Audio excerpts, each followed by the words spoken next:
The moon was gentle that night. It floated above the Candy Kingdom like a sleepy lantern, its silver light rippling across roofs made of sugar and glass.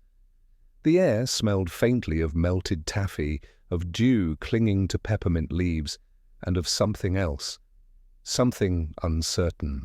Far away, in the quiet meadows beyond the Gumball Guardian's watch, a boy sat alone beneath a dying tree. His hat, once bright and eager, was folded in his lap. His sword, sheathed in twilight, rested at his side. The boy was Finn, but not our Finn. Not the hero who always arrived just in time. This was a Finn who had not saved the princess.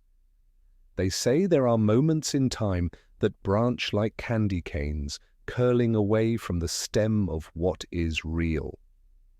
Each twist of the branch holds a song, a version of what could have been, and somewhere in one of those forgotten branches lies this world, soft, incomplete, and hauntingly quiet. In this world, the Candy Kingdom never woke from its stillness. The scientists never rebuilt the broken walls. The laughter that once filled the air like bubbles had stopped the night. Finn hesitated. He had seen the explosion from the plains of Ooo, a bloom of pink smoke rising above the horizon, like cotton candy burning at the edges. His heart had leapt, his hand had tightened on the hilt, and for a moment, just one, he'd thought of waiting. He told himself, someone else will get there first. He told himself, she's always fine. And in that heartbeat of hesitation, the timeline folded inward, and everything changed. Now he sat beneath the lonely tree, staring at the horizon that no longer glowed. The stars had dimmed, as though the sky itself mourned. Without Bubblegum's light, the Candy Kingdom had fallen into a slow, crystalline decay. Peppermint soldiers froze in place, mid-step, their sugar shells cracking in the night chill. The rivers of syrup had hardened into amber. The air no longer tasted sweet, only cold and faintly bitter. But perhaps the strangest thing of all was the silence. Finn could remember a time when the kingdom itself hummed. The wind through the candy streets carrying a quiet melody, a song born of life and love and order. Now that song had stopped, and he wondered, as he looked down at his reflection in the still sugar glass of a frozen pond, if the song had been her all along. He thought of Bubblegum's voice, how it could turn command into comfort, how she would speak of molecules and feelings in the same breath, her words weaving logic and care into one seamless tapestry. She had been his anchor, his older sister, his teacher, his mirror. Without her, even the colors of the world felt drained. He whispered softly, as if to no one, "What if I had gone?" The question floated upward and dissolved into the quiet sky. And somewhere, far beyond the mountains, far beyond the time stream, perhaps a voice answered. Or perhaps it was only the wind. Time passed differently now. Days bled into nights without the sun's usual rhythm. The clockwork trees of the Candy Kingdom had stopped ticking, their gears had rusted with sorrow. Finn wandered through the still streets, his boots leaving faint impressions on the sugar dust. Every doorway he passed seemed to remember him, as though the world itself held its breath, watching him return to a place he no longer belonged to. He found the old throne room empty. Her chair stood there, perfectly upright, surrounded by the tools of her brilliance, beakers half filled with cracked sugar glass, scrolls curled like sleeping creatures. On the wall, her old map of Ooo hung faded, its lines stretching into uncertainty. Finn reached out, brushing his hand against the map's surface. His touch left a faint streak in the dust. She had once told him that every map is a promise, a way of saying this world can still be known. But now, as his fingers traced the edges of forgotten kingdoms, he felt the weight of something deeper. A world unmoored, a promise unkept. He sat on the cold marble floor and thought about destiny. Was it ever real, or was it simply a word? Heroes used to comfort themselves when they failed. If he had saved her, would the world truly be different? Or would some other sorrow have found its way to them? He could almost hear Jake's voice teasing him, saying, "Bro, don't overthink it. Heroes mess up sometimes." But even Jake's laughter had vanished from this timeline. In this place, even memories seemed to echo more softly, like dreams receding at dawn. Finn leaned back, staring up at the fractured dome above him. Through the cracks, the stars blinked like old friends too far to reach. He imagined another Finn, the one who had run fast enough, who had fought hard enough, who had saved the day. That Finn was somewhere else, in another version of time, maybe laughing beside bubblegum, under the pink glow of a restored kingdom. And this Finn, this quiet, lonely Finn, had become the echo that world forgot.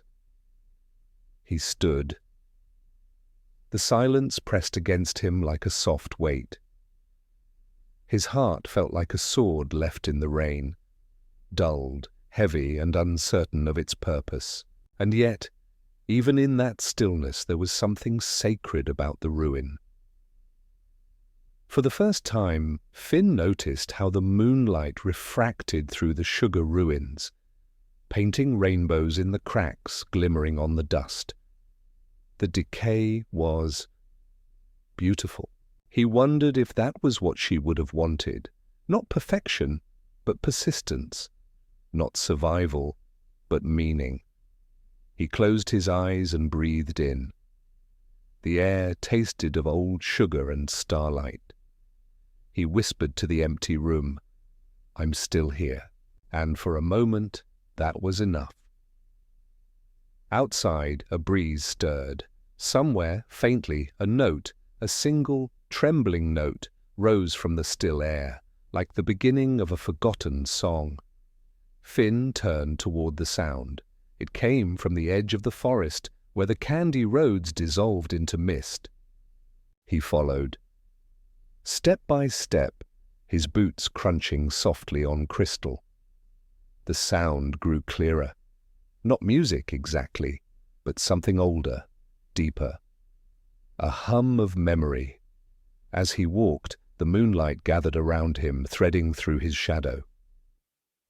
The path ahead glowed faintly, as though the world itself was remembering its rhythm. Finn felt it. The ache of the past and the whisper of possibility, mingling in the night air. Maybe he thought this was not the end. Maybe even broken songs could find new verses. And so he walked toward the edge of the silence, toward the sound that called him.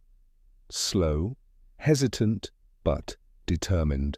Behind him, the Candy Kingdom slept, dreaming of the girl who had once turned sugar into life. In that dream, somewhere far beyond his reach, Princess Bubblegum stood at a window of light, her hand pressed to the glass of another world. And though he could not see her, she smiled. For even across timelines, even across the spaces between what was and what could have been, she still believed in him. And as the boy disappeared into the mist, the moon dimmed, not in sorrow, but in peace. The night had stopped its song once, but perhaps, just perhaps, it would begin again. The mist was soft and cool, like the breath of the world itself. Finn stepped into it carefully, as though crossing a threshold not meant for waking feet. The light of the moon had dimmed, but it still traced a silver outline across his shoulders. Around him the forest stirred, 1,000 tiny leaves whispering secrets in the language of sleep. Somewhere behind him, the Candy Kingdom rested in its frozen stillness. Ahead, the mist hummed faintly. It was not a sound exactly, but a vibration that tingled beneath the skin, a note woven between the layers of the night. Finn followed it, step by slow step, until the trees opened into a clearing. At the center stood a mirror pool, perfectly round, perfectly still. Its surface reflected not the sky, but shifting visions, fragments of color and light, like shards of glass remembering a song. Finn knelt beside it. The air around the pool smelled of sugar and rain, like the moment before a storm breaks, like something both alive and ancient. He reached out and touched the water. It rippled gently, and for a moment he saw her. Bubblegum, standing in her lab, her hands moving through equations that danced in the air like constellations. Her eyes glowed with that familiar determination, half fury and half grace. Then the vision dissolved. Pause. Finn stared at his reflection. It looked older here, worn as though time had bent differently around him. "What is this place?" he murmured. A voice answered, slow and musical, as if spoken by the forest itself. "It is what remains when a song is forgotten but not yet lost." The mist thickened, curling upward until it shaped itself into a faint outline. Not quite a figure, not quite a shadow. Finn blinked. "Who are you?" "I am the echo of her mind," it said softly. "The residue of her dream. She built this space to hold what might have been. All her unfinished thoughts, all her abandoned hopes." Finn felt his breath catch. "You mean Bubblegum made this?" The mist shimmered. "Not exactly. You might say she dreamed it, and when she ceased to dream, it lingered. Everything that was sweet about her world condensed here. Memory turned to mist. Love turned to sound." He looked around, feeling the hum deepen. The forest glowed faintly with pink and violet light, the way dawn sometimes glows behind closed eyes. He could feel the pulse of the place, slow and gentle, like the heartbeat of something sleeping. Pause. He sat by the mirror pool and listened. And as he did, the hum began to form into patterns, faint notes, rising and falling like breath. It was the same melody that had stirred the air when he left the ruins. He realized then that this was the song the kingdom had once sung, the song of order, harmony, and creation. Bubblegum had not merely ruled the Candy Kingdom, she had composed it, a symphony of sugar and sentience, of logic wrapped in warmth. And when Finn had not saved her, the melody had fractured, scattering into these echoes. He whispered, half to himself, "So this is what's left." The mist drifted closer. "Not what's left," it said. "What remains possible." Pause. The words lingered in the air like perfume. Finn closed his eyes, feeling them sink deep inside. What remains possible? He thought of how easily moments slip away, how a single heartbeat of hesitation could ripple across lifetimes. Was there truly such a thing as fate? Or was it all just a song? One that could be rewritten if someone remembered the melody? Finn opened his eyes again. The pool shimmered with faint light, and in it he saw two timelines overlapping. The world that was, and the one that could have been. He saw himself running through the night, his sword glowing with determination. He saw the explosion halted mid-air, the pink smoke curling back into itself. He saw Bubblegum alive, smiling, the kingdom whole again. The sight made his heart ache. Not because it was gone, but because it still existed somewhere, just beyond reach. He dipped his fingers into the water again, and the images melted away. The hum softened. The mist sighed, pause.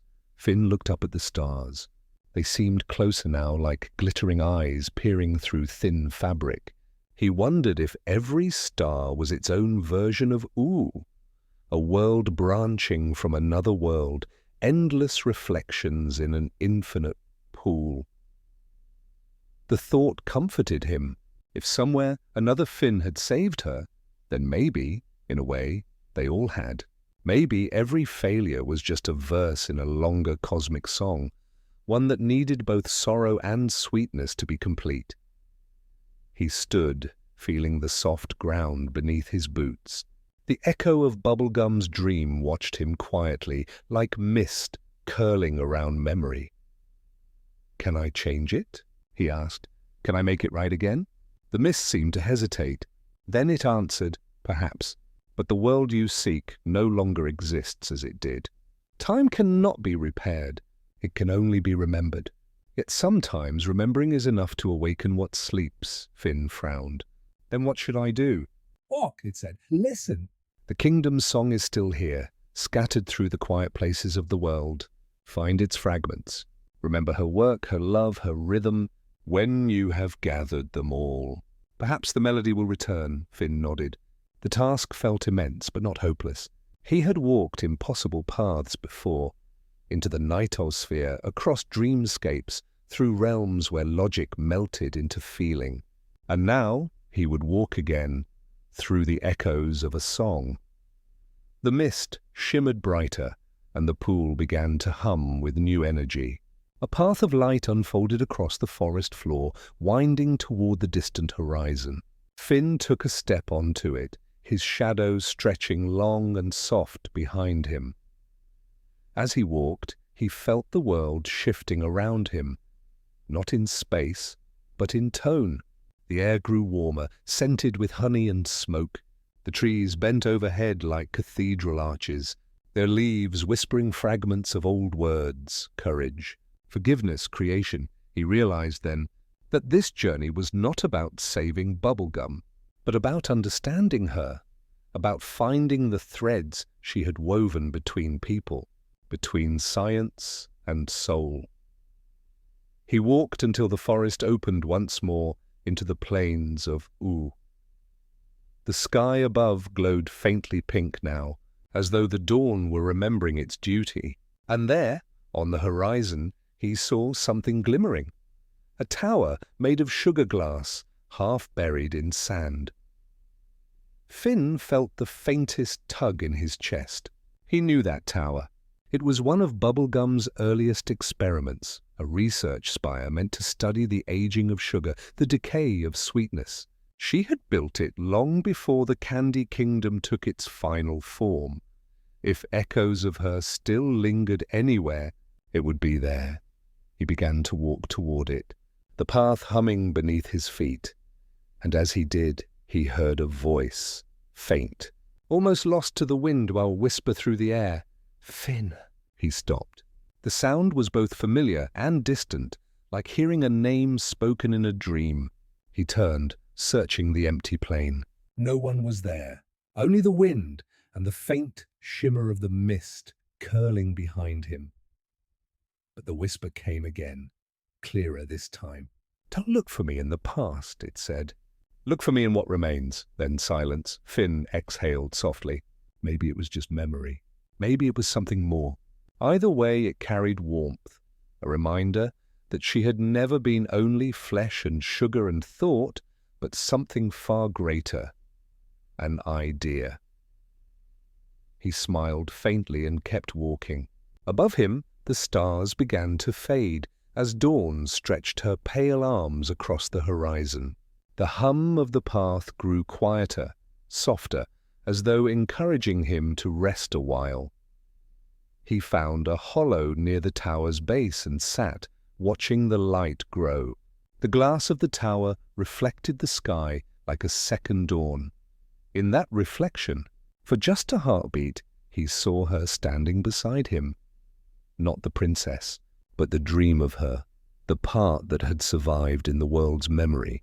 She said nothing. She only smiled, the way she used to when a problem was solved, when a day was saved, and then she was gone again, leaving only the sunrise and the whisper of the wind. Finn leaned back against the tower's wall. He let his eyes close. For the first time in a long while, he felt something like peace. The quiet assurance that even lost songs still live within the silence. The sun rose, slowly, spilling gold through the cracks of the sugar tower. The world was waking, softly, shyly, as though uncertain it deserved another dawn. Finn whispered to the morning, "Maybe the song isn't gone. Maybe it's just waiting to be heard." And with that thought, he drifted into light sleep. As the world hummed faintly around him, the melody of memory returning, note by gentle note. The tower shimmered as the dawn deepened. It stood half buried in sand and silence, its spiral of translucent sugar catching the morning light in 1,000 soft hues. Pinks melted into golds, golds into pale amber. Every surface glowed faintly, like a candle trapped in crystal. Finn awoke to the sound of the wind sighing against its walls. He rubbed his eyes, still half inside the dream. For a moment, he couldn't tell if the hum he heard came from within the tower or from within himself. It was the same melody, faint, circular, almost breathing. He rose, brushing sand from his boots. His fingers brushed the tower's side, smooth, yet cracked in places like frozen honey. The air around it smelled faintly of caramel and salt. He remembered when he and Bubblegum had first built it, or at least tried to. She had laughed as the walls melted beneath the sun, and Finn had tried to hold them up with sheer stubbornness. "You can't fight melting," she had told him, her smile half amused, half wistful. All sweetness fades. But sometimes what melts can be reshaped. Pause. Now her tower was both ruin and relic, the remains of a time when she believed sweetness could last forever. Finn stepped through the open archway. Inside, the air was cool and dense, filled with motes of sugar dust that shimmered like stars. Each step he took echoed faintly, like walking through a dream that remembered being alive.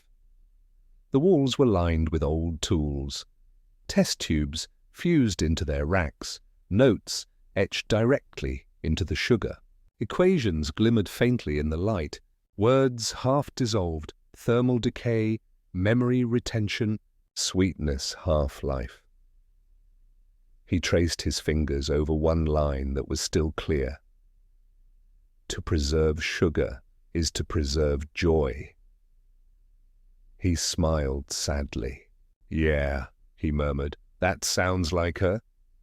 Pause. He wandered deeper until the path spiraled upward. The steps were sticky in places, worn smooth by time and wind. He climbed slowly, his hand brushing the wall for balance. Halfway up, he found what looked like a sleeping room, or perhaps a lab. At its center was a glass pedestal, its surface covered by a thin layer of frost. Inside the glass, something glowed faintly pink. Finn approached. It was a shard, no larger than a hand, pulsing softly with light. He reached out, hesitating. The light shifted as if recognizing him. A faint voice stirred within the glow. "Finn?" His breath caught. "PB?" But it wasn't her, not exactly. The voice was faint, distant, like hearing her through a memory. "Not gone," it whispered. "Just stored." He leaned closer. "What do you mean?" "I divided myself," said the voice, echoing softly through the glass. "When the experiment failed? When sweetness began to decay faster than thought, I hid pieces of my consciousness, fragments within the structures I made. The tower, the lab, the gardens." She paused, and the glow dimmed slightly. "If you're hearing this, then the kingdom has fallen, and you didn't come in time." Pause. Finn's chest tightened. "I'm here now," he said softly. "I came back." The light pulsed faintly like a heartbeat caught between seconds. Then maybe you can remember me, said the voice. Find the other fragments. When the song is complete, I might return. Or maybe not. But it's worth trying, isn't it? He smiled faintly. Yeah, he whispered. It is. The shard flickered once more and went still, the light settling into a soft glow, steady but calm, like a candle choosing to rest. Finn pressed his hand to the glass. The warmth spread through his palm, then up his arm, like sunlight returning after a long night. He felt not grief, but a kind of peace, the peace of purpose rediscovered. He knew now what he had to do. That is. He wandered to the edge of the spiral stairway and looked down through the tower's open shaft. The morning light streamed through in long ribbons, illuminating the swirling dust in slow motion. For a moment, it looked as though time itself had slowed, reluctant to move forward. Finn thought about what it meant to store oneself, to divide consciousness, to hide one's heart across space and time. Bubblegum had done it not out of fear, but out of hope. She had always been too pragmatic for despair. And yet, how lonely must that have been? To trust your memories to architecture, to leave your thoughts for someone else to finish. He whispered to the air. I'll find them all, PB. I promise. The tower seemed to sigh in response. Its walls glowed faintly, light refracting like the softest applause. Pause. As he descended the spiral steps, Finn noticed carvings along the inner walls. Not words this time, but images. They showed the Candy Kingdom as it had been. Children laughing, rivers flowing, trees bending with fruit. Then the carvings shifted. Cracks spreading, walls collapsing, the river freezing into crystal. But the final carving was different. It showed a figure, small, determined, standing before a tower, holding a sword, lowered, not raised. Above him the sky spiraled into light. Finn smiled faintly. Even in her final designs, she had believed in him. He left the tower, stepping into the soft light of morning. Outside the plains shimmered. The mist from the forest had followed him, swirling low along the ground like a silver carpet. He knelt in the sand and picked up a handful. It sparkled faintly, not sand at all, but powdered sugar. Each grain caught the light in tiny prisms. He let it fall slowly from his fingers, the wind carrying it away, and he wondered how many such places were scattered across Ooo. Fragments of her, singing quietly in their sleep. The task ahead seemed endless, but it also felt right. Maybe the world didn't need saving in the old way anymore, with swords and victories and battles. Maybe it needed to be remembered. Maybe remembering was saving. He began to walk again. The hum in the air had changed, deeper now, fuller. Somewhere beneath the surface, the melody of the kingdom was stirring, a few notes louder than before.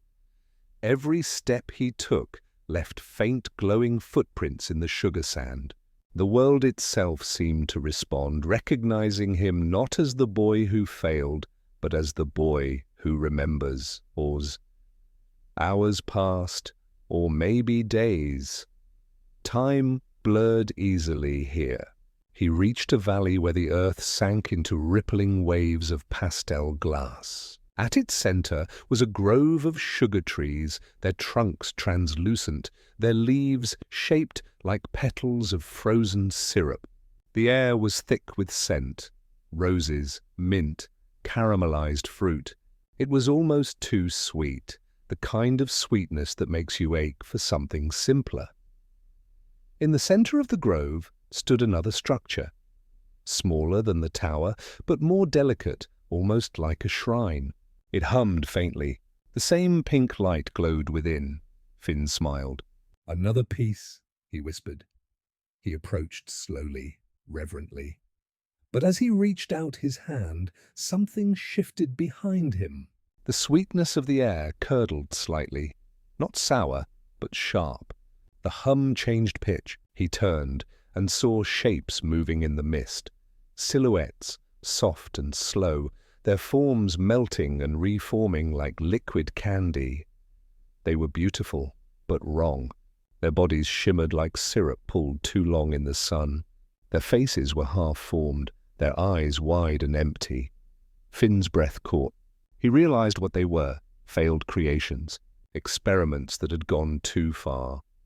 Fragments of her mind that had tried to think for themselves and dissolved into dream stuff. They drifted toward him, not in anger, but in confusion, like lost children seeking the warmth they no longer remembered. Oz. Finn lowered his sword. He didn't want to fight. He held out his hands. "It's okay," he whispered. "I know what you are." "I won't hurt you." The shapes hesitated. One reached forward, its hand dissolving into mist before touching him. He could feel their longing, the faint pulse of her intelligence inside them, desperate to connect, to be whole again. He closed his eyes. "You're part of her too, aren't you?" The mist swirled, and he heard faint voices overlapping. Dozens, maybe hundreds, whispering the same words. "Remember us." "Remember her." The hum deepened.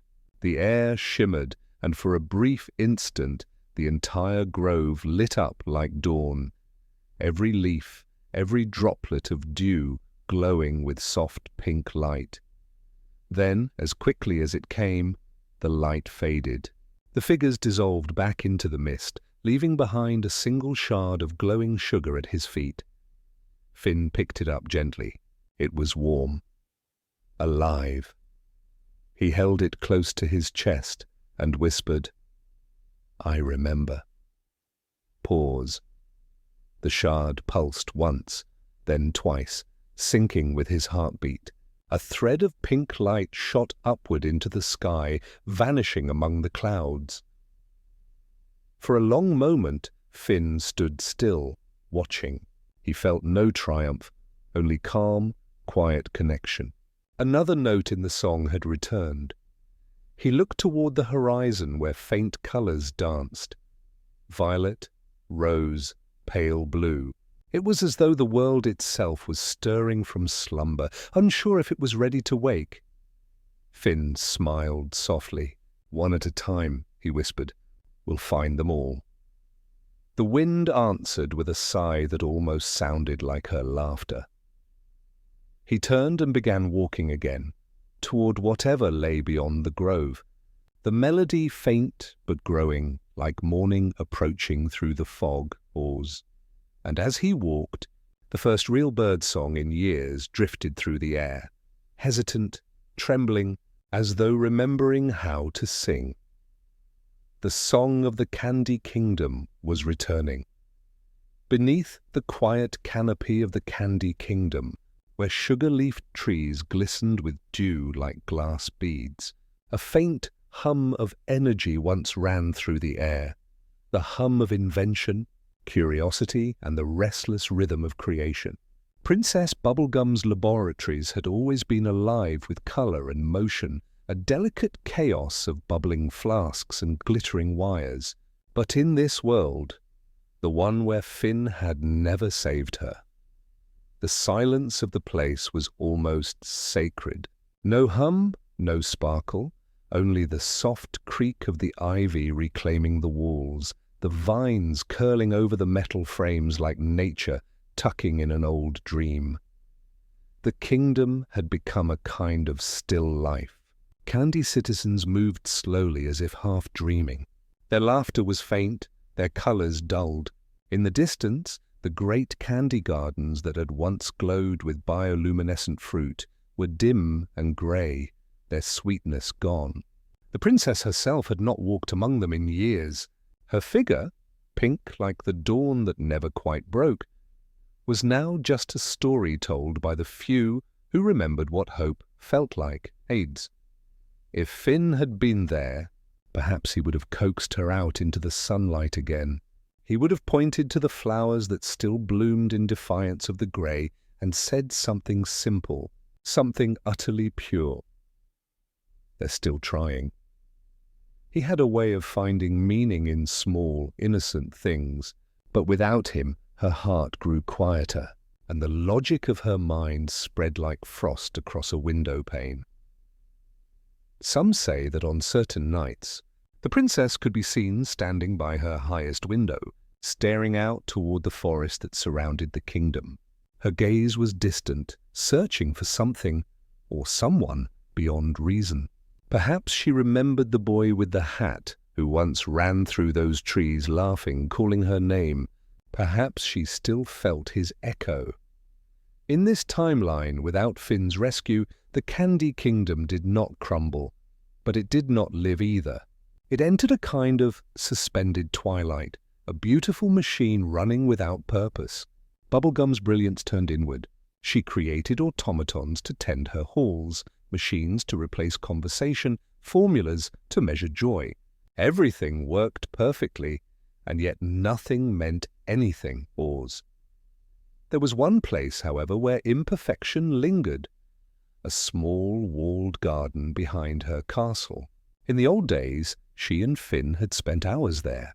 It had been her favourite spot, not for its beauty, but because it was where logic and chaos met. Finn had once planted something there, a small, uneven row of wildflowers he'd found on one of their adventures. They were messy, mismatched, and utterly unscientific. She had laughed at first, teasing him about the floral disorder. But when they bloomed, she found herself coming there often just to look. In this world, that garden still existed, though wilted and tangled, a monument to something unfinished. The vines had overtaken the fences, the soil was dry. Yet in the centre, one small flower still grew, a tiny, stubborn burst of colour amid the grey. It was said that the princess tended it herself, though none dared to speak of it aloud. The flower was not remarkable, its petals uneven, its stem fragile. But it was alive. And perhaps, in a world where everything was calculated and perfected, its imperfection made it sacred. Pause. Some scholars, long after, would look back on this timeline and wonder, could one boy's absence change the rhythm of an entire world? Could a missing act of kindness alter the song of creation itself? They would find evidence in that garden, a symbol of a love that never had a chance to bloom, and a scientist's heart that forgot how to dream. There's a strange balance in stories like this. For while the princess's intellect reached dazzling heights without Finn's influence, her machines more advanced, her understanding of chemical souls deeper, her heart grew colder, detached from the sweetness of her own kingdom. Even Peppermint Butler, ever loyal and knowing, grew quiet in her presence, as if afraid that one wrong word might crack the delicate shell she had built around herself. The Candy Kingdom's light dimmed slowly, like a candle burning out in a room no one remembers. No grand tragedy, no explosion, just the slow suffocation of warmth. And yet some nights there were whispers among the Candy citizens that if you walked past the castle gardens under a silver moon, you might hear music, faint, uncertain, but there, a soft humming like a lullaby remembered from another life. The notes were imperfect, meandering, but they carried a strange peace. Perhaps it was the princess wandering her gardens in sleep. Perhaps she was remembering the sound of adventure, the heartbeat of friendship. Perhaps she was dreaming of a boy who had once saved her, or the version of herself who had once needed saving. Pause. Dreams have a way of bleeding through timelines. Sometimes, in the quiet spaces between realities, we can almost feel the weight of what didn't happen pressing against the world that did. In those moments, the air grows strange, and as if the universe itself sighs for something lost. The flower in the garden continued to grow. No sunlight touched it. No water seemed to reach its roots, yet it lived on season after season. A symbol of defiance or memory, or both. The Candy Kingdom forgot many things: songs, laughter, the taste of joy, but not that flower. Children would sneak to see it, telling one another stories in whispers. They said it had been planted by a hero long ago, one who vanished into legend before the kingdom could thank him. Others said the princess herself had made it, using secret science, a flower that could never die, representing eternity. But the truth was gentler. It was simply a wildflower, a gift, a moment of chaos that had once brought her joy. In that truth lay something profound, that even a small act of kindness could outlive its moment, that even forgotten love could keep growing in the soil of memory. And so the garden became a metaphor for every unfinished friendship, for every kindness left unspoken, for every what-if that lingers like soft music after the song has ended.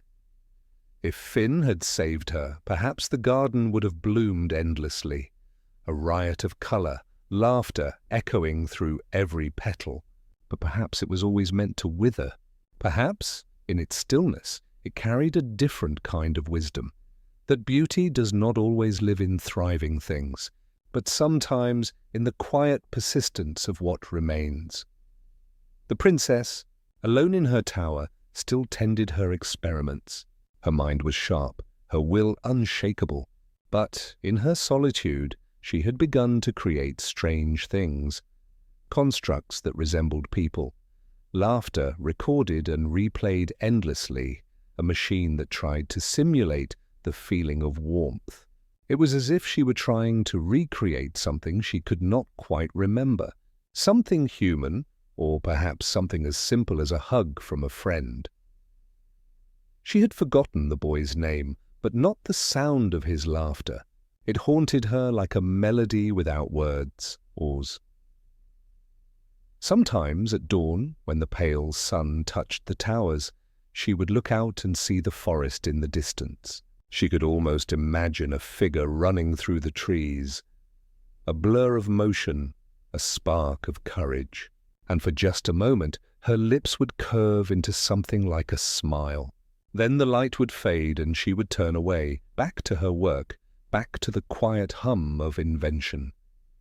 The garden remained, growing against all odds. It did not need saving. It only needed remembering. In another world, not so far away, that same flower might have bloomed under Finn's laughter. The princess might have knelt beside him, their hands brushing in the soil, the future full of promise.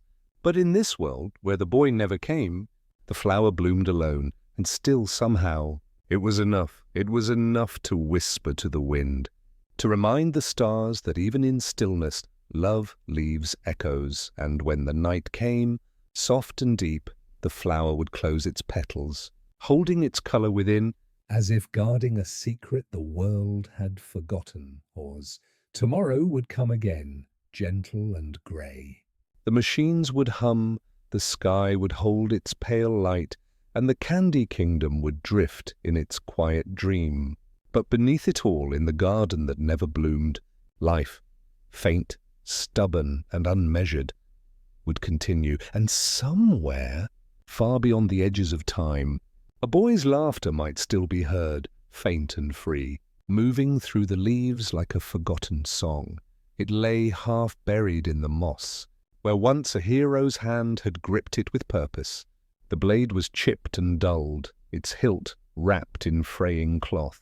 Rain had polished it to a silvery sheen, and vines had begun to curl around its length like green fingers, reclaiming what the world no longer needed. The air around it was still, save for the soft murmur of crickets, a lullaby for forgotten steel. It was said that swords carry memory. That metal, once shaped by human intent, never truly forgets the pulse of the one who held it. And if that was true, then this sword, Finn's sword, still remembered him. It remembered the way his heart had surged each time he drew it, the trembling courage of a boy who fought not for glory, but for something softer.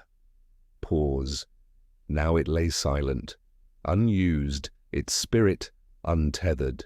In this world, where Finn had never saved Princess Bubblegum, he had not gone on to become the hero he was meant to be. He had wandered, uncertain and untested, his adventures fewer, his laughter quieter. Without the call to rescue, without the spark of purpose that had ignited his courage, he became something gentler, and perhaps lonelier. He still roamed the land of Ooo, but the wind seemed heavier around him. He helped where he could, yet he often stopped to stare at the horizon as though searching for something unnamed. The sword remained by his side for a time, but one day he simply left it leaning against an old tree and walked away. No one knows why. Some say he felt he no longer needed it. Others believe it had grown too heavy, carrying the weight of unrealized destiny. But perhaps deep down he knew that the hero he could have been existed only in the echoes of another timeline, one where he had chosen to fight for someone else instead of drifting into the mist of what-ifs. Yes, the forest around the sword grew quiet over the years. The grass softened, the trees leaned closer, and the world seemed to hush in reverence. Sometimes travelers would find it by accident. They would brush away the leaves, hold the blade to the light, and feel a faint hum in the metal, a vibration like a heartbeat that was not their own. Most could not explain it. They said it felt like longing or memory or both. In this quiet, the sword began to dream, not dreams of battle or triumph, but of warmth, of campfires and laughter, and the sound of a boy telling jokes to a dog beneath a violet sky. It dreamed of the days before purpose had names, before the lines of fate had been drawn. It dreamed of something pure, friendship untested, love unspoken, courage unproven. Pause. If swords remember their wielders, then perhaps the land remembers its heroes. There were nights when the winds sweeping across Ooo would carry faint voices, laughter echoing faintly through the trees, as though two old friends were still out there somewhere, chasing stars and stories. Somewhere, Jake would pause mid-nap, his ears twitching. He could almost hear Finn's voice calling, light and full of that familiar joy. For a moment, he would smile, remembering the times they had run wild through fields and mountains, hearts wide open to adventure. Then the moment would pass, and silence would settle again. Jake had grown older in this world, slower, his jokes softer, his eyes a little dimmer. Without Finn's daring spirit, he had taken to long naps under the sun, telling stories to himself that no one was there to hear. He still loved the world, its smells, its warmth, its weirdness. But something deep within him knew that he was missing a note in the great song of life. Pause. One day, he found the sword. It was by accident. He had been wandering through the woods, humming to himself, when a glint of metal caught his eye. He approached, tail wagging faintly, a small spark of something old awakening inside him. The moment he saw the blade, his breath caught. He didn't need to think. He knew whose sword it was. He sat beside it quietly, the leaves rustling around him. For a long time he didn't move. The memories came in waves, laughter, battles, tears, late-night talks about dreams and destiny. But those were dreams from another thread of time, one that had unraveled before it could take shape. Jake placed a hand on the hilt. It was cold, but as he touched it, warmth bloomed faintly beneath his paw. The sword's hum grew stronger, not loud, just steady, like a heartbeat finding rhythm again. He smiled, though his eyes glistened. "Hey, buddy," he whispered. "Long time, huh?" Pause. The forest listened. The wind moved through the branches like an unseen breath. Somewhere, far away, a crow called, its voice carrying across the twilight sky. Jake didn't take the sword. He didn't need to. Instead, he sat there until the stars appeared. He talked about the things that never happened, the adventures that never were, the princess who was never saved. He spoke of what it felt like to miss something you never truly had, to remember a life that only existed in the folds of a dream. The sword shimmered faintly under the moonlight, as though answering. Jake sighed softly. You were meant for more, you know. But now maybe peace ain't such a bad ending. He lay down beside it, eyes closing, the hum of the blade blending with the rhythm of his breathing. And in that moment, for the first time in many years, the air around the sword grew warm. A soft light pulsed through the clearing, faint, like the memory of dawn. Pause. Legends later said that a faint glow could sometimes be seen there, deep in the forest on nights when the moon was high and the wind was still. They called it the resting light. Some said it was a relic of the hero who never became, a sign that even forgotten destinies leave gentle marks on the world.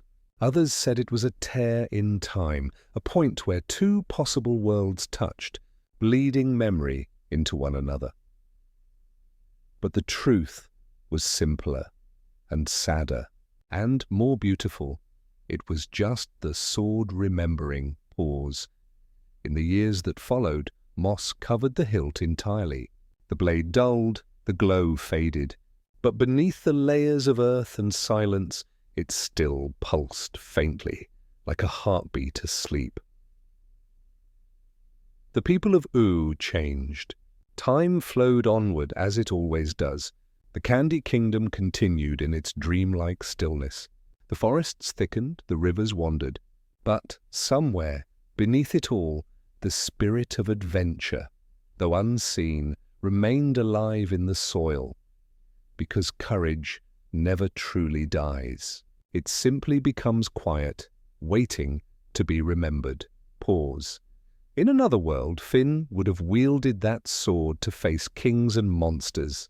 He would have laughed and stumbled and saved the day with messy, radiant humanity.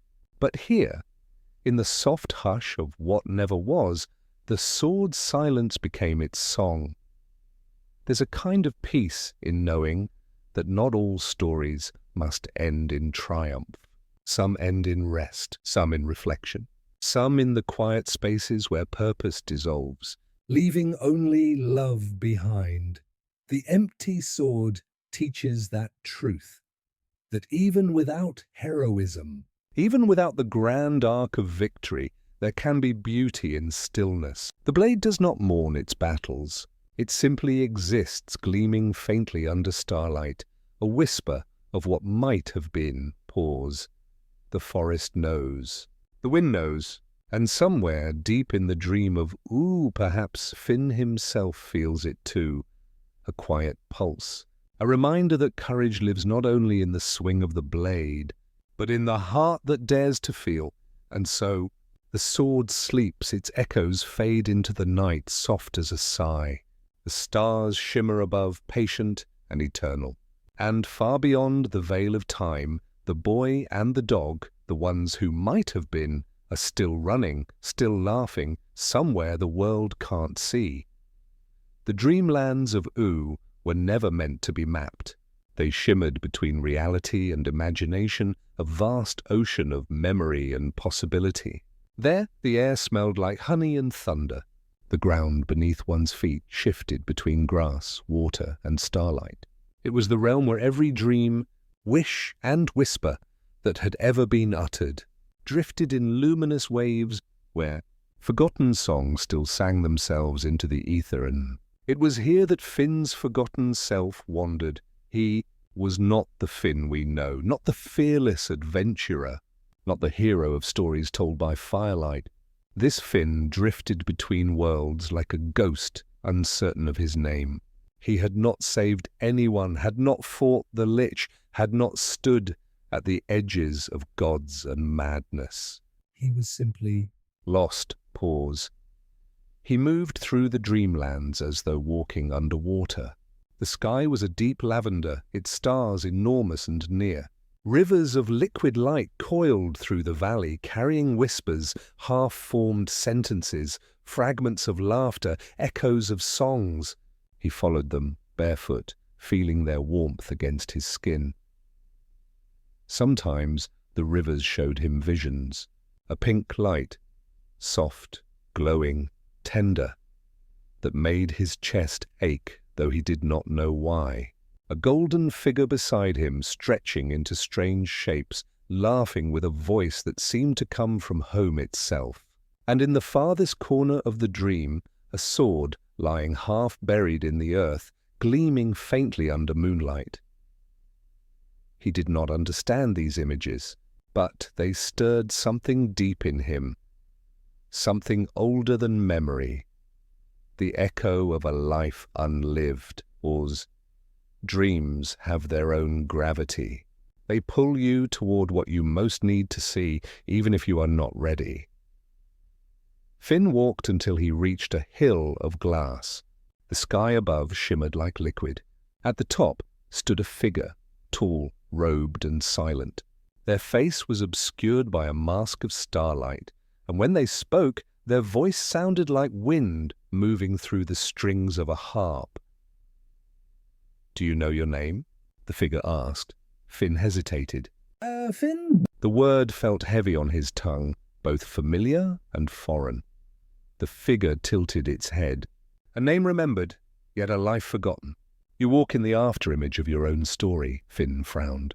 I don't understand." The figure gestured toward the horizon, where the rivers of light wound together into a single glowing sea.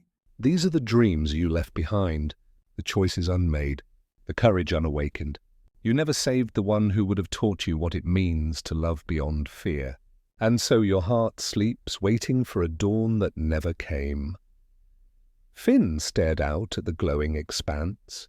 The sea shimmered with fragments, laughter, tears, battles, sunsets, all belonging to a life that might have been his. "Is it too late?" he whispered. "There is no late," the figure replied softly. "There is only remembering." Pause. Finn took a step forward. His reflection rippled across the glassy ground. A boy with tired eyes, a boy who seemed older than his years. "If I remember," he said, "will it change anything?" The figure's smile was both kind and sorrowful. "Change is not the point. Understanding is." And with that, the dream began to shift. The glass beneath him turned to water, and Finn sank, not drowning, but descending gently, as if being carried by the weight of memory itself. Colors swirled around him, pinks, blues, and golds, forming faces, places, moments. He saw the Candy Kingdom as it once was, bright and alive. He saw Bubblegum laughing beside him, her hands stained with sugar and soil. He saw Jake, stretching across the sky, singing nonsense songs as clouds turned into animals around him. He saw himself smiling, truly smiling, in a way he had never smiled in this version of the world. And then it faded. The sea of dreams dimmed, leaving him in soft twilight oars. He stood now on a shoreline of silver sand. The waves whispered against the coast, carrying fragments of lullabies. There was someone waiting for him there, a girl made of light, her hair a cascade of rose and dawn. Her eyes shimmered with something like recognition, though he did not know her name. "Do I know you?" Finn asked, his voice small. "Once," she said. Her tone was gentle, like the hush before sleep. In another story, he stepped closer. "Were we friends?" She smiled, a sadness behind it. "Something like that." "You saved me once. Or maybe I saved you. The dream can't remember which." Finn's chest tightened. "I think I miss you," he said, even as his eyes blurred. The girl reached out, touching his cheek. Her fingers were warm, like sunlight filtered through glass. "Then you already remember." That's all the dream needed. He closed his eyes, feeling the world around him slow. The scent of sugar, the hum of laughter, the warmth of companionship. All of it returned, faint but real. It filled him like a melody he had forgotten the words to. Gid. When he opened his eyes again, she was fading, dissolving into the sea of light. "Wait," he said softly. "Don't go." "There's so much I don't understand." Her voice echoed faintly as her form turned to mist. "You don't need to understand. You only need to remember what it felt like, to care, to choose, to act." And then she was gone. Finn stood there, trembling, the silence of the dreamlands pressing against his heart. For the first time in years or centuries or eternities, he felt something stir deep within him. It wasn't purpose exactly. It wasn't destiny. It was smaller, more human. The simple, aching desire to be connected to someone else. He fell to his knees, tears tracing lines down his cheeks, though he didn't know why he cried. Maybe for the boy he never became. Maybe for the world he never saved. Or maybe for the simple truth that love, even when forgotten, still waits quietly within us, like a seed beneath winter snow. Pause. Time in the dreamlands does not move as it does in waking life. Seconds can stretch into lifetimes. Centuries can pass in a sigh. Finn did not know how long he sat there by the shore, listening to the whispers of what might have been. Eventually he rose. He began to walk again, this time not aimlessly, but with a strange new steadiness. Each step left small ripples of light behind him. As he moved, the dream changed. The rivers brightened, the stars drew closer, and the color of the sky shifted from lavender to gold. The figure with the mask appeared once more beside him, silent, observing. "You've remembered," it said. "Not everything," Finn replied. "Just enough to know that something's missing." "That's all anyone ever remembers," the figure murmured. "The missing pieces." Pause. Finn turned his gaze upward. The dream sky glowed with countless constellations, each one pulsing with faint light, like living hearts. He realized then that every star was a story, a possible life, a version of himself or someone he loved. The stars that burned brightest were those touched by connection, by care, by the simple acts of courage that bridge one soul to another. He reached out a hand, and one of the stars pulsed brighter in response, a small one, pink at its core. The figure nodded. "When you wake, you will not remember this place, but the feeling will linger, a whisper, a warmth, a call towards something you do." "Not yet know you've lost." Finn lowered his hand. "Will I see her again?" The figure tilted its masked head. "All dreams meet again in time." Pause. The world around them began to dissolve. The rivers turned to mist. The stars faded. Finn's body grew weightless. He felt himself being lifted upward, carried by an unseen current. The last thing he saw before the light overtook him was the masked figure bowing its head, a gesture both farewell and blessing. When he awoke, he was lying in a field of grass. Morning sunlight touched his face. His heart was quiet, but not empty.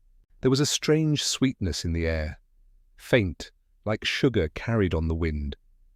He could not remember the dream, but somewhere deep inside him a seed had been planted, of memory, of connection, of something long forgotten, but never truly lost.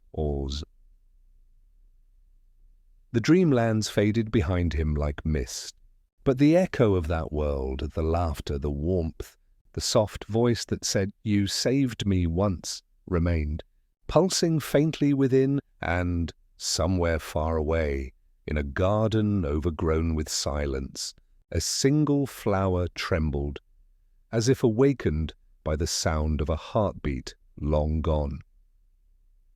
The night within the Candy Kingdom was hushed, though the city's heart never truly slept. Beneath the pastel towers and sugar-spun streets, gears turned quietly, keeping rhythm with the life of the realm. In the royal workshop, the lanterns burned low, casting honeyed light upon 100 quiet inventions. Their maker, Princess Bubblegum, once filled this chamber with hums of creation, laughter, and the occasional burst of sugary sparks. But now her absence was palpable, like the silence that lingers after a melody ends. Pause. Finn, wandering through that workshop, felt time breathing in strange patterns. Each contraption whispered of the princess who had once been its architect, the one who shaped not just candy and circuitry, but the very idea of order itself. Without her guidance, the Candy Kingdom had grown still. It remained beautiful, yes, but hollow, as if the joy that once animated its gumdrop citizens had evaporated into the thin, sugared air. The gears ticked and sighed, yearning for the hand that once wound them. He touched a bronze device resting on a workbench, a mechanical heart, half finished. Within it, delicate cogs shimmered like spun glass. It was elegant, but incomplete, caught forever between potential and memory. A small inscription at its base read, "To remind myself that even sweetness needs a pulse." Finn traced the letters softly. She built hearts, he thought, but forgot her own. Titsy. The Candy Kingdom without its savior had learned resilience the way coral learns to grow, slowly, shaped by absence. Peppermint Butler now kept the gears of governance turning, though not with the same warmth. His methods were pragmatic. The citizens followed routines like clock hands, moving through patterns once fueled by affection, now replaced by function. Yet something about the perfection of it all felt tragic. A realm too orderly, too serene, like a lullaby with no voice to sing it. Finn wandered deeper into the corridors, hearing the faint hum of machines that powered the city's heart. He imagined a time when laughter echoed here, when he and Jake would chase stray candy children, or when Bubblegum would scold him with a half-smile for disrupting her experiments. That version of her seemed distant now, like a star seen from underwater. The deeper he went, the fainter her light became. He wondered for the first time if saving her had meant preserving the part of himself that believed in structure, in goodness, crafted by intellect.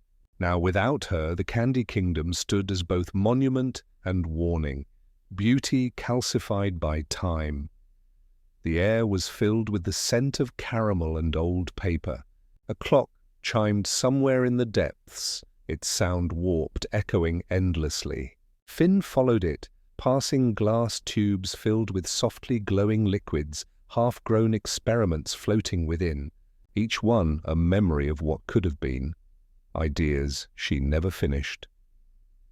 He reached the central engine room, a massive sphere of intertwining gears, all pulsing with light. It looked alive, breathing softly through vents of warm vapor. And there, resting before it, was her journal, open, waiting as though she had just stepped away for a moment. Its pages were filled with sketches of cities, maps of emotions, and formulas that spoke not only to science but to longing. She had written about the equation of care, a balance between creation and compassion that even she had not solved. Pause. Finn sat on the cold floor and read in silence. Each word drew him deeper into her mind, her fears, her doubts, her endless attempts to quantify love. She had sought to protect her people through perfection, to build a kingdom immune to chaos. But in doing so, she had caged herself in reason. Finn closed the journal, his breath trembling. Maybe she needed saving from more than danger, he whispered. Maybe she needed saving from herself. He looked at the glowing heart of the machine again and saw something stir. A faint flicker of pink light, like a heartbeat resuming after centuries of rest. For a fleeting moment he felt her presence, not in form, but in feeling, as if the city itself remembered her. The light expanded, then dimmed again, falling back into quiet rhythm. And in that silence, Finn understood something profound. The Candy Kingdom had always been a reflection of Bubblegum's mind. Intricate, beautiful, fragile. Without her, it endured, but without the spark of imperfection that gave it life. He thought of how she used to laugh at her own mistakes, how she once told him, "The best experiments are the ones that surprise you." Now, her absence had frozen surprise into stillness. The kingdom survived, but it did not grow. Finn left the workshop, the door closing behind him with a whisper. Outside, dawn brushed the sky with rose and lilac hues, as if the world itself remembered the princess's favorite colors. He stood beneath the softening light and let the warmth touch his face. Somewhere deep within, he felt that same warmth stir. The quiet ache of understanding that not all rescues come with swords and battles. Some come with remembrance, some with letting go. He wondered what Bubblegum would think if she could see her city now, thriving, self-sufficient, but soulless. Would she be proud or heartbroken? Perhaps both. The line between progress and loss is often thin, like the edge of a glass vial, shimmering and fragile. As the first candy citizens began to emerge from their homes, stretching and smiling mechanically, Finn turned away from the city gates. He realized that his journey wasn't about changing what had happened. It was about witnessing what had become. The morning breeze carried with it a faint sweetness. Sugar and memory intertwined.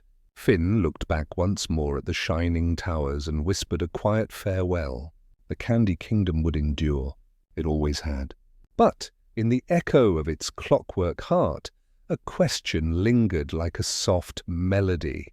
Can perfection ever love you back? He didn't know the answer. But perhaps, he thought, that was the beauty of it. That love, like life, was meant to remain unsolved. And as he walked toward the horizon, the gears behind him continued to turn, endlessly, faithfully, waiting for a dream that would never return. Ahead lay the open lands, vast and trembling beneath morning light. a place where mistakes could still bloom, where the heart could still break and mend. Finn followed that light, step by slow step, his shadow long and gentle behind him, and somewhere, faint and fragile, a single sound echoed in the wind, the soft ticking of a clock that no longer needed to be wound. The sky was a veil of lavender when Finn reached the edge of the forest. Morning dew clung to the leaves, heavy and trembling, as if the world itself were holding its breath. Before him stretched a quiet grove, a place of still air and silver roots that seemed to glow faintly beneath the soil. There were no paths here, no signs of travelers. Only the whisper of time moving differently. Pause. He entered the grove with slow, reverent steps. The canopy above shimmered with unseen light, filtering through layers of mist. Flowers shaped like teardrops opened as he passed, releasing soft glows that drifted upward like tiny spirits. It was peaceful, but there was something wistful in that peace. A hush that felt like remembering something long forgotten. At the grove's center stood an ancient tree, vast and gently humming. Its bark was smooth as glass, its branches reaching into eternity, and around it, planted in careful spirals, grew thousands of crystal bulbs, some cracked, some dim, some shining faintly within a fire. Each bulb, Finn soon realized, was a memory, a dream, a fragment of a life once cherished and then surrendered. He knelt by one and brushed away the soft moss that covered it. Inside, a scene shimmered. The reflection of a small girl laughing beside a candy river, her crown crooked, her joy uncontained. Princess Bubblegum, a moment suspended in eternal bloom. Finn touched the bulb gently. The image quivered, and for a heartbeat He heard her laughter echo faintly through the air. Then silence again. He closed his eyes, breathing deeply. The scent of the grove was unlike anything. Part sugar, part rain, part something older, like the memory of first light. This was where the forgotten dreams went, he realized. Every wish unfulfilled, every possibility abandoned, every what-if that never came to be. They did not die. They simply drifted here, to this garden beyond time. Perhaps the world needed such places, sanctuaries for the unlived. Finn walked among the glowing bulbs, watching fragments of other lives bloom briefly before fading. He saw visions of Marceline in alternate melodies, songs she had never sung. He saw Flame Princess choosing peace instead of fire, her kingdom blooming with warmth instead of destruction. He even glimpsed himself, versions of Finn who had stayed in the Candy Kingdom, who had never lost Jake, who had never wandered so far. The sight was overwhelming and tender. All these selves, all these choices, sleeping like stars beneath the earth. He wondered, are dreams that never come true still real? Or do they vanish when we turn away from them? Pause.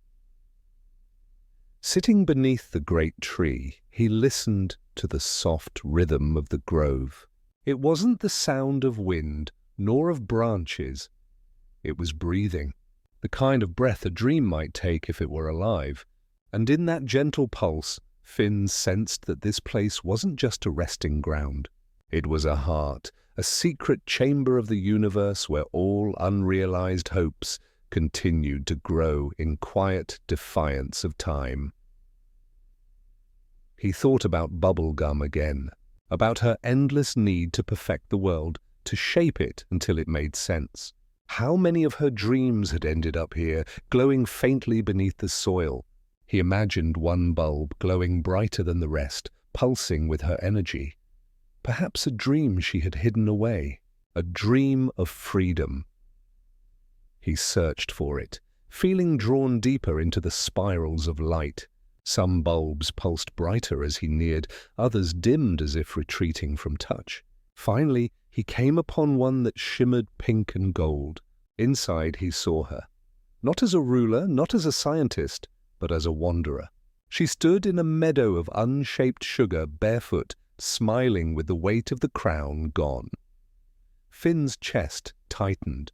It was her dream of peace, Of life without duty. a world where she could simply be. He sat before it for a long time, the silence wrapping around him like a soft cloak. The air here didn't feel like normal air. It was thicker, full of memory and longing. He could almost taste it, like honey tinged with sorrow. And as he breathed it in, he began to understand something profound about choice and consequence. What if saving her, bringing her back into the endless cycle of leadership? Pressure and control, and had denied her this peace. What if, in rescuing her, he had saved the kingdom but stolen her dream? The question ached in him, low and deep. But it wasn't pain, not exactly. It was the ache of awakening.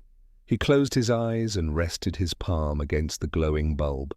I'm sorry, he whispered. For not seeing that you were tired too. The light pulsed gently beneath his hand, and for a moment he felt warmth spread up his arm, like forgiveness. Or perhaps like understanding, and in that instant he realized that the garden was not a graveyard at all. It was a promise that nothing ever truly fades. Every love, every choice, every lost possibility continues to hum somewhere, gently shaping the unseen world. Finn stayed until dusk. As the sky deepened into indigo, the bulbs began to glow brighter, turning the grove into a galaxy of soft light. The great tree above shimmered faintly, its branches heavy with dreams. He lay on the ground and looked up at it, the light dancing across his face. The stars above and the bulbs below mirrored each other perfectly. The sky and the soil in quiet harmony. Maybe that was the secret of existence, he thought. that every dream, no matter how forgotten, still reaches toward the light. He let his eyes close, just for a moment, and drifted into a state between waking and dreaming. There he saw Jake, or perhaps the memory of him, smiling in that easy, golden way. "Hey, buddy," Jake said softly. "You're doing it again." "Thinking too much," Finn smiled faintly. "Can't help it," he murmured. Jake chuckled. "Yeah, I know." "But remember, every path you don't take still loves you for walking close to it." When Finn awoke, the grove had grown quiet again. The bulbs pulsed gently, the world holding its breath in rhythm with his own. He stood, brushed dew from his cloak, and looked once more at the glowing dream of Bubblegum's freedom.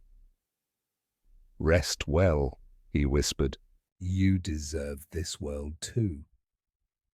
As he stepped out of the grove, a soft wind stirred behind him, carrying with it the faint chime of laughter, hers, unburdened and serene.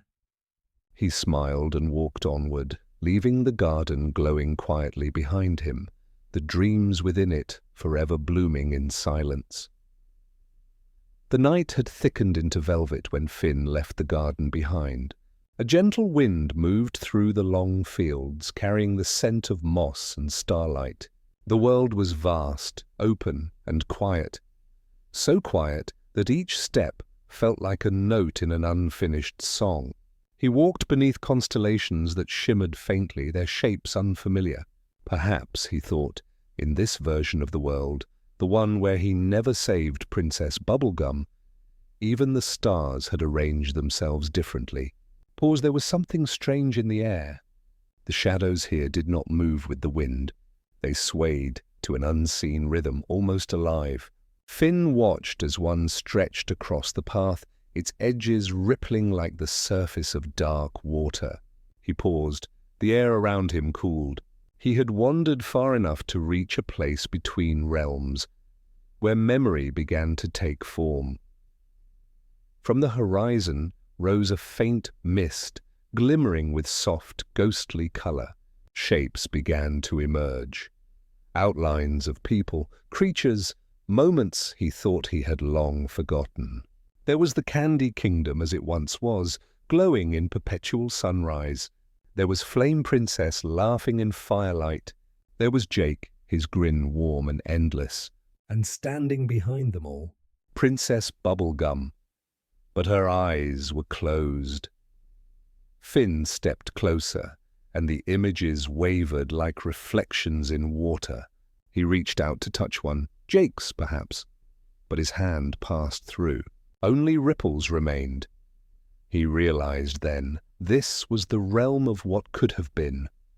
The shadows thickened, forming echoes of paths never taken. They whispered softly, voices like wind through reeds. "What if you had stayed?" they murmured. "What if you had chosen differently?" Finn's breath trembled. "I couldn't," he whispered back. Things happened as they had to. The shadows didn't argue. They only swayed, surrounding him with their quiet grief. He walked deeper into the mist, the air growing colder with each step. It wasn't frightening, not truly. It was melancholy, a kind of gentle ache. Each vision shimmered before him like starlight trapped in water. He saw moments that might have been he and Bubblegum walking side by side through peaceful nights. He and Jake growing old together, still laughing beneath alien skies. Entire worlds untouched by pain, and yet Something about them felt wrong. too perfect. Too still. He began to see the truth within the illusion. These weren't blessings, they were prisons. Realities that demanded certainty at the cost of growth. Without the ache of loss, there would be no compassion. Without imperfection, no depth. He thought of the Candy Kingdom's clockwork heart, its flawless gears turning without meaning. He thought of the garden of forgotten dreams, glowing with soft light from what was left behind. And now he stood among those very dreams given form. Ghosts of choices, begging to be remembered, but never lived. Finn stopped walking. The visions swirled around him, reaching, pleading. One, a reflection of bubblegum, stepped closer, her expression serene and hauntingly kind. "You could have saved me," she said softly. Her voice was a melody, a whisper made of honey and sorrow. "I tried," Finn said. "I always tried." "You did," she replied, her image flickering. "But saving isn't always the same as healing." Her eyes opened then, bright, infinite, filled with understanding. "Do you see it now, Finn?" The universe isn't built from victories. It's made from moments that fade and how we love them anyway. Her hand reached toward his face, and though it passed through him like mist, he felt warmth, a warmth that lingered. He wanted to say something, to apologize, to explain, but words felt too heavy. Instead, he bowed his head and whispered, "I miss you." She smiled faintly, the edges of her form dissolving into starlight. "Then you've already kept me alive." When the vision faded, the mist began to recede. The world returned, quiet and slow. The grass beneath his feet glowed faintly, as if blessed by the memory that had passed. Finn stood alone, but not lonely. He realized that every shadow he had seen was not punishment, but perspective. Each vision a reflection of love's persistence, its refusal to vanish even when the path diverged. The universe, it seemed, remembered everything, and so did he. Finn sat upon a small rise overlooking the fields. The stars shimmered above him like scattered seeds of light, endless and tender. He thought of how every what-if in life carried its own beauty, its own sadness, and how, in the end, none of them were wasted. He spoke softly to the night. "Maybe we don't lose people. Maybe they just move into the parts of us that dream." The wind answered, gentle as a sigh. He lay back in the grass, the earth cool beneath him, and watched the constellations drift slowly west. He could almost hear Jake's voice again, faint and fond. "Buddy, you think too hard about the stuff you can't change." Finn chuckled quietly. "Yeah," he said to the stars, "but that's how I remember." A soft peace settled over him. The shadows of what could have been no longer frightened him. They had become part of the tapestry, threads of longing woven into the fabric of being. He closed his eyes and listened to the pulse of the world. Steady, calm, forgiving. The past was not gone.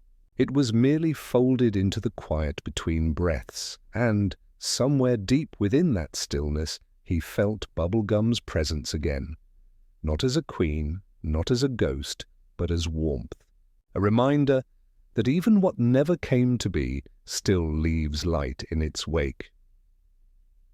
He rose slowly as dawn touched the horizon, painting the sky in rose and silver. The mist had faded, leaving only the scent of wet grass and starlight. Ahead, the path curved toward a distant hill where the morning sun waited to break. Finn took a step forward, his shadow stretching long behind him. No longer a ghost, but a companion. He smiled softly. "What could have been," he whispered, "was beautiful too." And with that, he began walking toward the light, toward whatever world awaited. Not to change it, not to fix it, but simply to witness it. The wind carried his footsteps across the empty plain like quiet music, each one a promise that memory and dream, loss and love all belonged to the same eternal rhythm. The sun had not yet risen when Finn reached the river. It wound through the valley like a ribbon of glass, wide and slow, reflecting the faintest silver of the stars above. Mist clung to its surface, curling and shifting like breath. This, he knew instinctively, was not an ordinary river. It was older than the land itself. It ran not through space, but through time. and it remembered. Pause. He approached the bank carefully, his boots sinking softly into the damp earth. The air was cool and still, and the only sound was the low, melodic murmur of the water. Each ripple seemed to carry a whisper, voices overlapping like distant echoes, each telling a story once lived. The river of memory, he thought. Or perhaps something even deeper. The river that remembered every dream, every loss, every moment of choice. Finn knelt beside it. The water was clear, impossibly clear. Beneath its surface, he saw reflections of the past, not just his, but all of Oo's. There was the tree fort in summer sunlight. Jake sprawled across a couch made of moss, humming to himself. Marceline strumming her bass beneath a moon that never seemed to tire of her. Princess Bubblegum in her lab, smiling faintly at a beaker that fizzed the wrong color. The images shifted, rippling outward. They were not static, they moved like living memories flowing with the current. Finn reached out to touch one, and the water rose to meet him, cool against his skin. Suddenly he saw himself, standing at a crossroads, sword in hand, the sky split with lightning. It was the moment he had chosen to save her, the choice that defined his world. But then the river shimmered again, showing another path, one where he did not run to her aid, where the lightning faded and the Candy Kingdom was left to its own fate. In that world, things unfolded differently. There was still life, still love, still meaning, but all of it took new forms. He watched, transfixed, as this other version of Ooo unfolded like a slow dream. In it, Bubblegum stepped down as ruler, weary but free. Peppermint Butler guided the kingdom with calm steadiness. The Candy citizens learned to care for one another without commands. And Finn, this other Finn, walked through the meadows with a quiet smile, no longer a hero, but a wanderer. He wasn't unhappy. In fact, he seemed peaceful, as if the weight of destiny had finally slipped from his shoulders. The river rippled again, and Finn saw himself growing old beside Jake, the two of them laughing into endless sunsets. He saw moments that were not his, yet were. Glimpses of 100 possible lives, each as valid, each as fleeting. And in all of them, one truth held steady. Nothing was ever truly lost. Every path, every dream, every choice flowed back into this river. Finn sat back on the riverbank, his heart full and strangely calm. He understood now that saving Princess Bubblegum had not been a mistake, nor would it have been had he done otherwise. There were no wrong paths, only ripples on the same endless current. The universe, he realized, was less like a story and more like this river, infinite, alive, forgiving. He took a small stone from the river's edge and turned it over in his palm. It was smooth, shaped by countless years of flow. He thought of how the water never fought the stone. It only moved around it, shaping it gently, patiently. Perhaps that was what life did to us too. Not to destroy, but to soften. To round the sharp edges until we could finally rest in stillness. Finn placed the stone back in the water. The ripples it made glimmered with pale light, spreading outward until they touched the far shore. And then for a moment he heard a voice, soft and unmistakable. Finn, he looked up. Across the water, faint as morning fog, stood Princess Bubblegum, or perhaps only her reflection, woven from light and memory. She smiled, serene and distant. "You always find your way back," she said. He smiled, though his eyes stung. "I guess I do." Her image flickered, becoming almost transparent. "Don't carry the past so tightly." It remembers itself, and then she was gone, fading into the mist. The river shimmered, and the sun's first light finally broke over the horizon, spilling gold across the valley. Finn closed his eyes and breathed in the warmth. The air smelled of dew and soft beginnings. He felt lighter, not empty but spacious, like something within him had unfolded. He stood, and looked one last time at the river, its surface glittering like glass. Every story he had lived, every sorrow and joy was flowing there, still moving, still alive. And for the first time in a long while, he felt at peace with the not knowing, because perhaps knowing was never the point. The beauty was in remembering. He turned away and began to walk. The sun rose higher, spilling light through the mist until everything shimmered with quiet grace. The path ahead was long and winding, but that didn't matter. The world would keep dreaming. The river would keep remembering. And so would he. As he walked, he thought of Jake's voice again, soft, amused, eternal. Everything changes, buddy. But nothing's ever gone for good. Finn smiled at the memory. Yeah, he whispered. Nothing ever really ends. He kept walking until his figure became a silhouette against the dawn, fading gently into the gold and silver horizon. The sound of the river followed him, a song of endings and beginnings, loss and love, all braided together. The river that remembers everything flowed on, eternal and kind, and, in its song, somewhere deep and soft, was the echo of a single truth, that even the dreams we let go of still dream of us.